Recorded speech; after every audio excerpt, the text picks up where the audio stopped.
Hi everyone, I'm Sonia and welcome back to my kitchen. Today I am going to share with you a recipe that's one of the first ones I learned.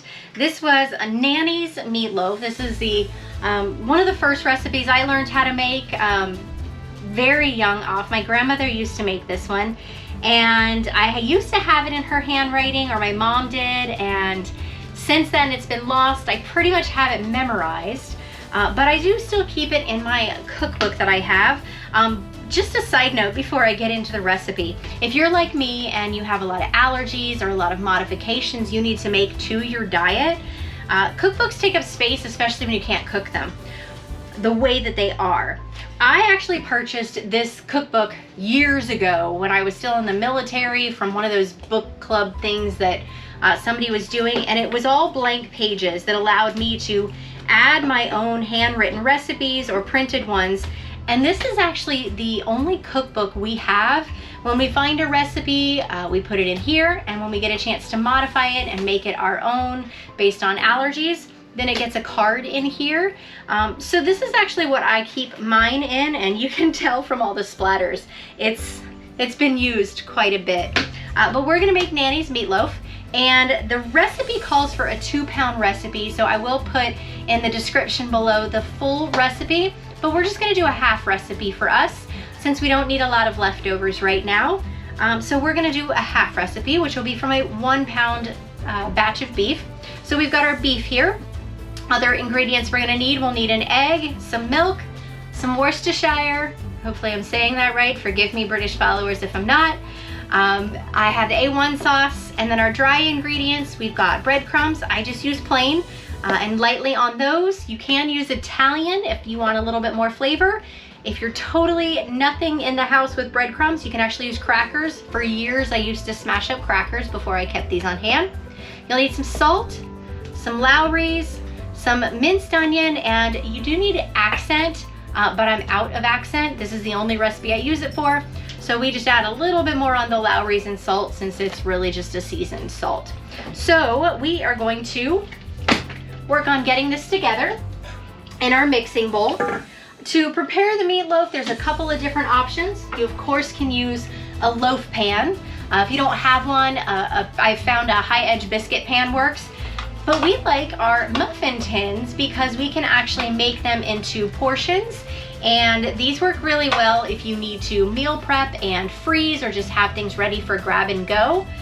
So these work well. Plus, being in an RV, it's that much less that the cook time has to run, because it cuts the cook time down to about a half or a third, just depending. So let's get it mixed up and we'll go from there. All right, so first things first that we need to do, we need to get our beef ready to go. So I need my scissors.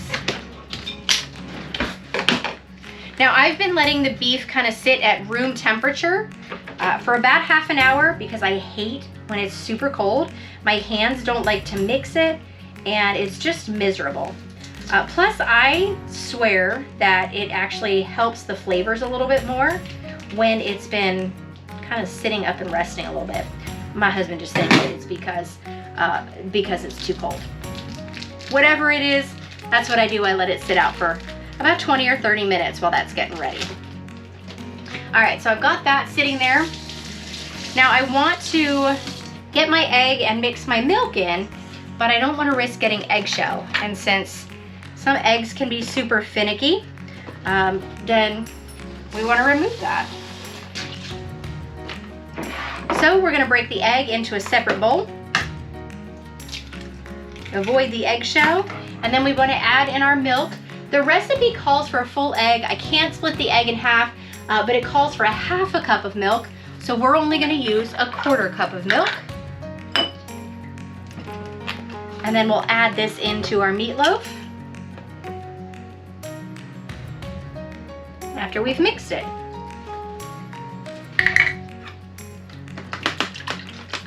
And it doesn't have to be super fancy or anything like that, just a little bit of a mix. This is just gonna help all the dry ingredients kind of stick into the meatloaf. I don't get all fancy and mix this in early. I just dump everything and then I go. All right, so we've got our egg and our milk and our beef in here. Now let's get our other wet ingredients, and then we'll add the dry ingredients. So we need a teaspoon each of the Worcestershire and the A1 sauce. So again, I'm cutting this in half, so I'm gonna do a half a teaspoon. Our half a teaspoon measuring device disappeared between the cookies we made today and cooking this tonight. So no idea how it disappears in under 300 square feet, but it did. So we'll just eyeball this. If it goes a little over, chef's prerogative. But there's our A1, and then our Worcestershire, and those are all mixed in together. So let me move these out of the way and clean these up real quick, and then we'll work on our dry ingredients. All right, so while we're mixing this, I did already preheat the oven to 350 degrees while I'm cooking. Gives it that 5 to 10 minutes to come up to temperature before I put this in there. So the next thing we want to do is get our dry ingredients together. That's going to be our salt, accent, and Lawry's, and onion powder, but minced onion is what we keep on hand, so we just go a little bit more. Each of these calls for a half a teaspoon, so we're going to use a 1/4 teaspoon of that. For the most part, you can do, a couple pinches or eyeball it, but if you are measuring, 1/4 teaspoon for this half recipe. There's our salt.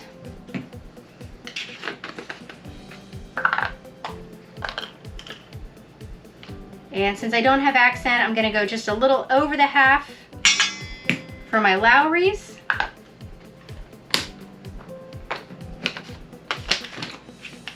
And then for my minced onion, I'm just gonna generally pop that in there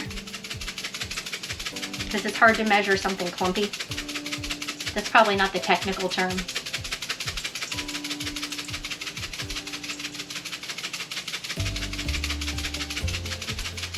All right, so that adds those dry ingredients in. The last thing that I need to do is add in a 1/4 cup of the cracker crumbs. We only want about 1/8 of a cup, again, because we are cutting this recipe in half. So cracker crumbs or bread crumbs. And this is gonna be adjusted based on what you need. So before you start mixing this in, my tip is to always mix this and see what consistency it is and then add it. Reason being, the leaner your meat is, the drier it will be, so the less you'll need. And the more fatty your meat is, the wetter it will be, and so you'll need a little bit more. So pop the jewelry out of the way. And it's just a kind of a squishing technique. You just kind of squish and put everything together. And since I had a little much with the milk and eggs, since this was a half batch, this does look a little bit slimier and runnier. That's where the breadcrumbs come in. So we'll add in that little bit there, and we're probably gonna end up needing some more.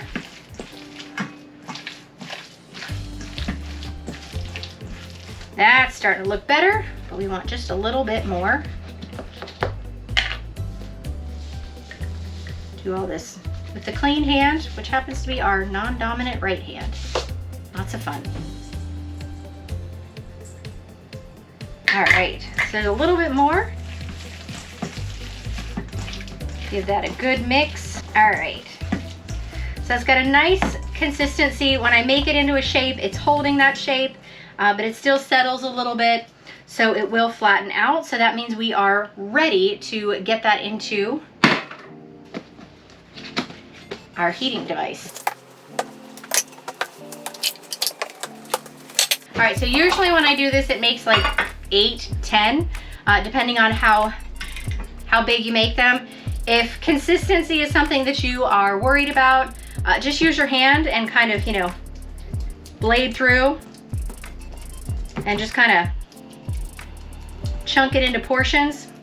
If you're doing the meatloaf muffin version that I'm doing, you want them to be fairly big meatball size. They are going to shrink up in here.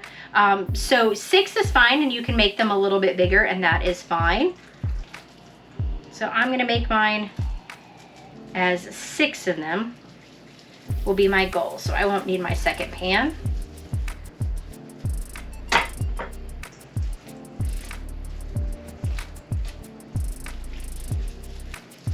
and you just gently work them and then drop them. Just be forewarned, it is going to stick to the pan. If that's a concern for you, I've tried spraying before. I haven't found good luck with the sprays. You could line it with foil, but then it cooks into it. But truth be told, if you let it have a good soak and just kind of scrape at it, then it should still be pretty good at cleaning up. The Spray Dawn actually works amazingly well. When it comes to cleaning this stuff up, you just kind of spray it and let it soak a little bit, and then it comes clean pretty well. And I'm still gonna have too many muffins, aren't I? That's okay. We'll just take this extra batch that I have and we'll add it into the other muffins and make them a little larger.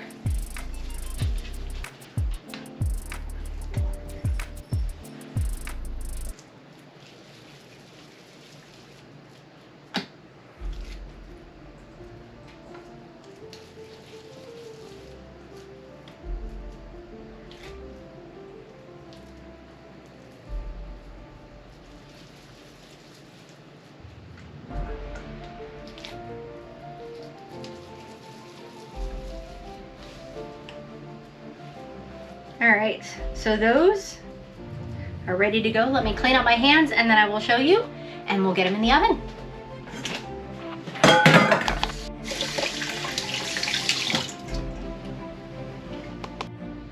All right, so these are now ready to go in the oven. Now for a full meatloaf, if you're doing a loaf pan, you're going to want to cook it at 350 degrees for an hour to an hour and a half, just depending on how your oven is. You'll know it's done when it's brown on the outside and there's a lot of liquid. You can cut into the center of it, but that'll be how you know. Since these are smaller, we're gonna start these at about 30 minutes and then we'll just kind of keep an eye on them. They will have some grease in them, even though this is leaner meat, that's just kind of part of it, the liquid cooks down. But if you like gravy, that can make a great gravy.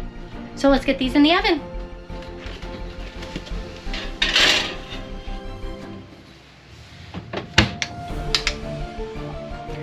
There they are.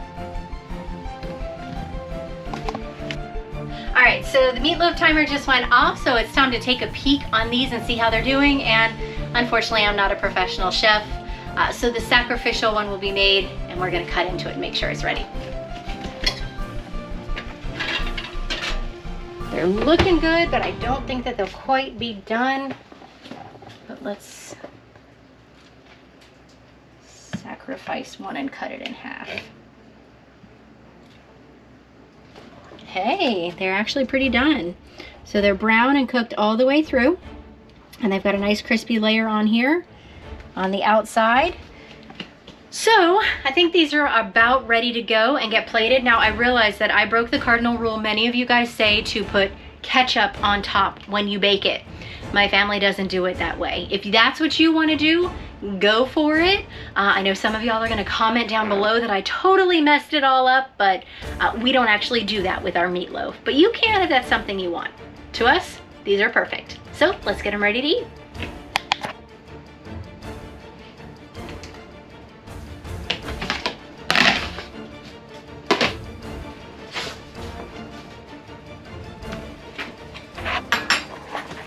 All right, so now we've added the ketchup.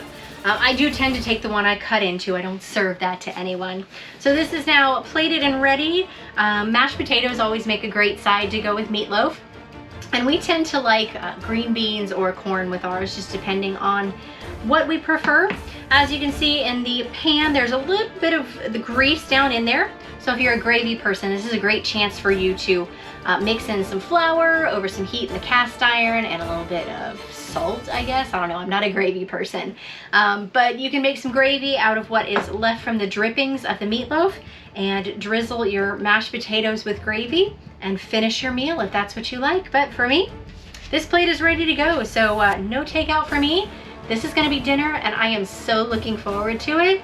I've been thinking about this one all week. So hope you enjoy. Check the description below to get all the details for the recipe. And I'd love to hear also Do you put your ketchup on before you cook it or after you cook it? And are you a gravy person or not? So comment below. Don't forget to like and subscribe so you'll never miss a meal and I can help you in the kitchen. You can learn some new tricks and continue Nanny's legacy just a little bit longer by bringing her cooking into your house. So have a great day and thanks for watching.